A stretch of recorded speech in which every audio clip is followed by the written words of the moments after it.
விஜயுடைய வாகனம் புதுச்சேரி எல்லையை அடைந்திருக்கிறது. புதுவைக்குள்ள அவருடைய வாகனம் நுழைந்து கொண்டிருக்கிறது அப்படின்றத பார்க்குறோம். காலையில் 8 மணிக்கு கிளம்பி அவருடைய வாகனம் ஏர்லி ஒரு 10 மணிக்கு புதுவையை அடைந்திருக்கிறது. 10:30 மணிக்கு அவர் இந்த பொதுக்கூட்டம் நடக்கக்கூடிய இடத்திற்கு போவார் அப்படின்னு எதிர்பார்க்கப்படுகிறது. ஏற்கனவே கிட்டத்தட்ட பாதி பேருக்கு மேலே வந்து விட்டாங்க அப்படின்றத நம்ம பார்க்குறோம். வெளியில் ஒரு கூட்ட நெரிசலே காணப்படுகிறது. அந்த ஒரு சூழலில் விஜயனுடைய வாகனம் புதுவைக்கு வந்திருக்கிறது. இன்னும் ஒரு அரை மணி நேரத்தில் இந்த நிகழ்வுகள் தொடங்க இருக்கிறது.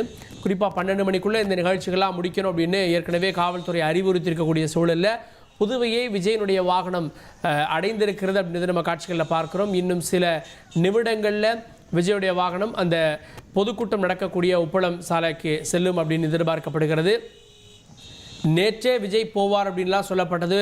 இந்த ஒரு சூழலில் காலையில் கிளம்பி அவர் ஈசிஆரை பிடிச்சி கிட்டத்தட்ட 2 மணி நேரத்தில் அவர் நீலாங்கரையிலிருந்து புதுவையை அடைந்திருக்கிறார் அப்படின்றத நம்ம பார்க்குறோம். புதுவையில் இதற்காக அந்த சாலை முழுவதுமே அடைக்கப்பட்டிருக்கிறதுன்றதை பார்க்குறோம். பல இடங்களில் போக்குவரத்து மாற்றம் செய்யப்பட்டிருக்கிறது அப்படின்றத பார்க்குறோம்.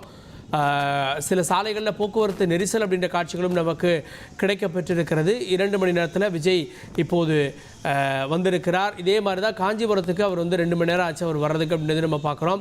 ஸோ காஞ்சிபுரத்துக்கு 2 மணி நேரம், புதுவைக்கு 2 மணி நேரம் அப்படின்னு அவர் நீலாங்கரையிலிருந்து தான் இந்த பயணத்தை திட்டமிட்டிருக்கிறார் அப்படின்றது நம்ம பார்க்குறோம். அடுத்தடுத்த மாவட்டங்கள் குறிப்பாக ஈரோடுலலாம் அனுமதி கொடுக்கப்பட்டது அப்படின்னா முன்பே விஜய் சென்று விடுவார். அதாவது 16ஆம் தேதி அங்கே நடக்குது அப்படின்னா 15ஆம் தேதியே செல்வதற்கான வாய்ப்புகள் இருக்கிறது. ஆனால் அனுமதி இன்னும் கிடைக்கவில்லை அப்படின்றது நம்ம பார்க்குறோம்.